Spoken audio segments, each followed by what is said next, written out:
Hi, so today I am going to give you the answers to the Ask the Author May 2018. The questions that you sent in the last week have been gathered in by my elves, okay, by me, and I've got them all here. Some of you asked the same question, so I've sort of paraphrased to get everybody's questions in together. It's been really interesting for me to see what people came up with, so let's get started. So the first question was, how do you manage to switch off when you're not writing? Are you not constantly living the plot and characters in your head? Well, yes, the answer to that is I am constantly. In fact, I think it's the only way, if you're writing in short bursts of time, like when my children were small and I had sometimes like half an hour or 20 minutes to write, you can't afford to be detached from your story. So by doing that, I learned to, whenever I have the time, sit down at your desk, the story's there, it's at the forefront of your mind, and away you go. And I think probably a lot of writers are like that. I think it's real life. We have more of a problem concentrating on not our stories, and it is distracting, but in a good way. And I know that Agatha Christie said that when she was doing the washing up, she used to get her best ideas. I mean, I try and avoid washing up when I can, but I know what she means. That thing if you're doing something quite repetitive, or something like, you know, I don't know, sweeping a stable out, or cutting the grass, or gardening, or going for a walk, you're doing something else, the ideas for your books often then really flow. So they are there all the time, just simmering beneath the surface, and I apologise to my family for that, but they're used to it by now. Okay. Question number 2, have you ever let go your management or publisher? By which I think the questioner there means sack them, or at least parted company one way or another. Yes, if you look at the video I did on publishing The Witch's Daughter, which is about how I started out, I recount the story in there of how I did have an agent, and then in the end I decided it wasn't working out for me, that relationship, and I did sack my agent as amicably as anybody can do those sort of things. It was a big step because I hadn't actually had a novel published at that point, so I have done it. I think you just have to follow your gut instinct. I don't think there are any rules about it. I think if you feel it's not working for you, be brave, take that step, because if a working relationship is not being productive in any way, whether it's your fault or theirs, it's not a good partnership, then there's no point in pursuing it, really. So yes, I have, and as I say, just follow your instinct, really, with that one. Question number 3, did your family encourage your writing? If you started young, did teachers encourage you, and were you a reader as a young child? I've always read and loved reading, and yes, so I think obviously that helped. I certainly always have written. When I was a child, it was just something I did. I was always putting stories down on paper, and I think my family just got used to it. They just accepted it. I don't know that they actually encouraged it, because they were probably too busy, but we just accepted each other as we were. My parents are artists, and we lived up in the mountains in Wales, and we lived quite an unusual life, so everybody just did their own thing, really. But I did go to school, and I was encouraged at school. I had a very nice headmaster, a very small village primary school, and I was encouraged. Every year in schools in Wales we have an Eisteddfod, which is like a cultural festival, and all the children are encouraged to take part and do something creative, and for me it was writing. And one year when I was about 9, I won the village Eisteddfod prize for the best story, and I've been chasing the high of having that ribbon put round my neck ever since. I think it was something that made me think I can do this, and I do think encouraging children to see that, yeah, why not, they can be writers too. Having said that, when I got to secondary school, it wasn't something anybody suggested could ever be a career. It didn't seem like a real job. Nobody said, oh, well, that's fine, you can just be a writer. It was something you did as well as a proper job. So I don't think that held me back, because I think I needed life experience before I could really start writing. I think it's a rare thing to find a writer who's in their teens or their 20s who's really settled into that role. So it didn't matter, but it certainly wasn't something people put forward as a career for me. What we got next here? Do you set a word count every day? How long does it take you to write a book, every draft and rewrite included? Okay, well, the first part of that, I do set a word count. I aim for a minimum of 1,000 words every day that I'm actually in my shed writing. I usually go well over that. Usually it's a minimum of 1,500 or 2,000. I have an overall weekly word count I'm aiming at, which is, you know, between 6,000 and 10,000, depending how it's going. And, you know, life does get in the way, but yes, I do produce words roughly up to that count, I think.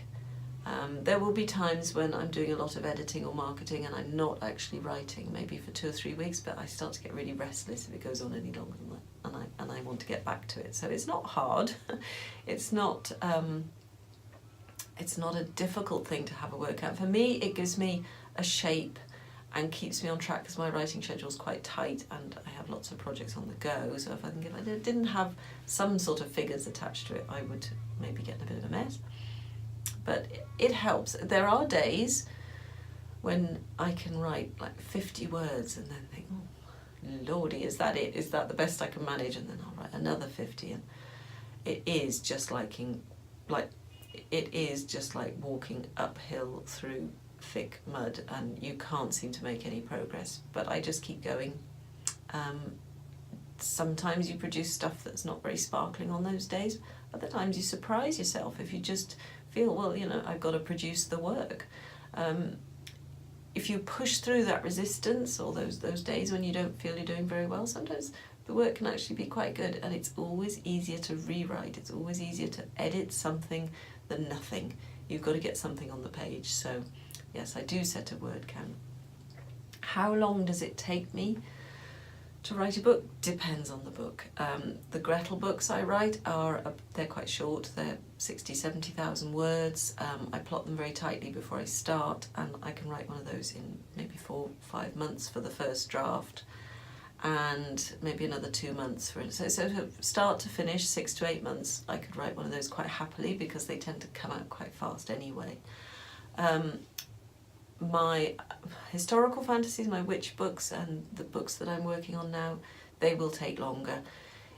From the point of view of it's hard to say how long they take because, of course, some of it is me waiting for other people to do their bits of the work too, waiting for my editors or copy editors and all those sort of things. So probably 18 months is what I would allow from start to finish, including other people's edits, so a year to 18 months. In my mind, that's what I'd be looking at anyway. Okay, what have we got next? Were any of your ancestors writers? Not that I know of. In fact, most of them were either religious ministers, a lot of vicars, or scientists. We seem to be covering all bases there, I think. No writers. As I say, my parents are artists, so there's a creative element to us, but I don't know where the writings come from. It's just my thing in my family. What do we got next?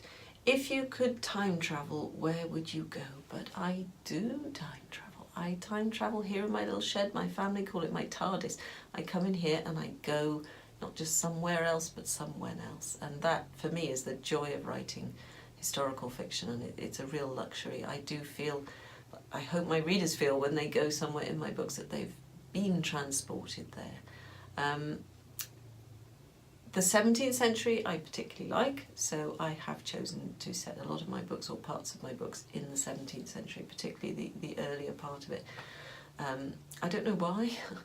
Is it a romantic idea of a simpler life, possibly? Is it just the new society that was forming there, that so many things were changing? Quite probably that as well. Is it the fact that the countryside around here was really very sparsely populated? I like that idea. I'm not a great one for corsets and bustles, so I like to get in before all that was inflicting too much agony on most of the people wearing it. But having said that, you know, the reason I made my character in The Witch's Daughter near immortal was because I couldn't choose between historical periods in which to set my story, so I wanted the freedom to move to different places. And in The Return of the Witch too, I was able to travel to different times.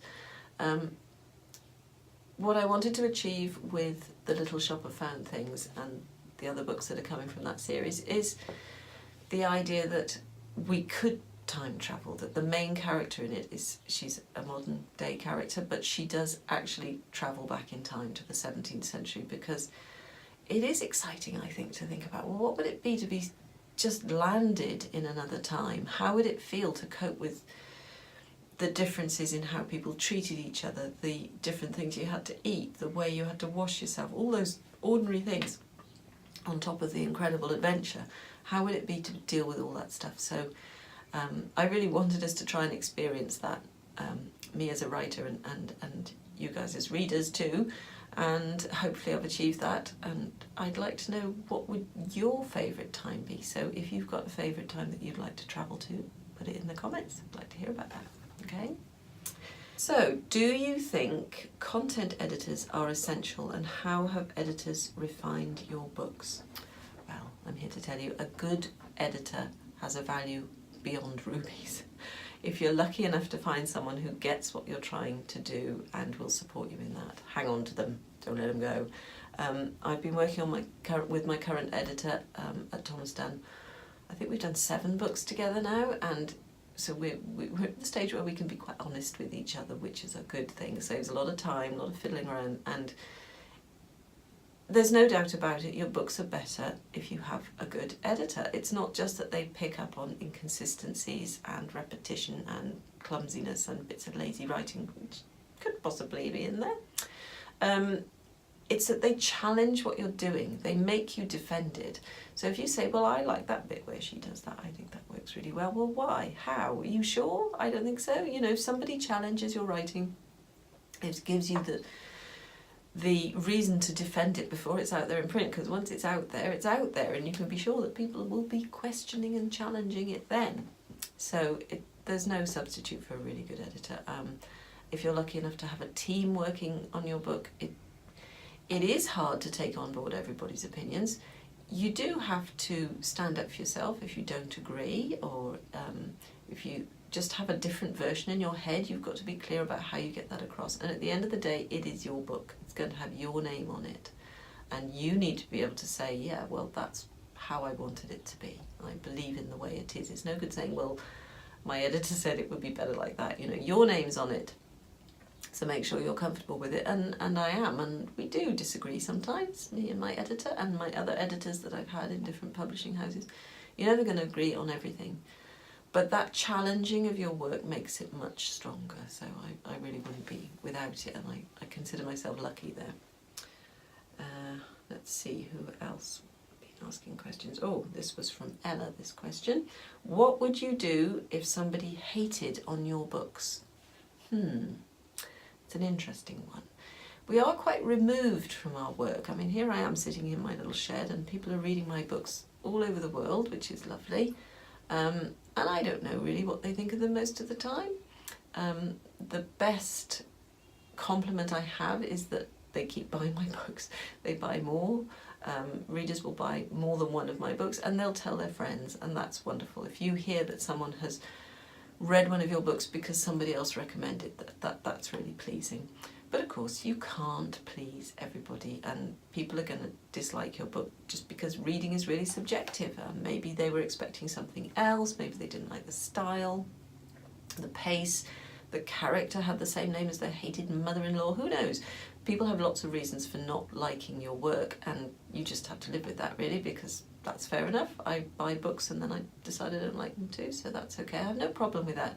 What is a bit, I don't know, maddening really, is when you get people who just seem to be mean-spirited and want to hate things for the sake of it, but hate is going to hate, so you just have to live with that too.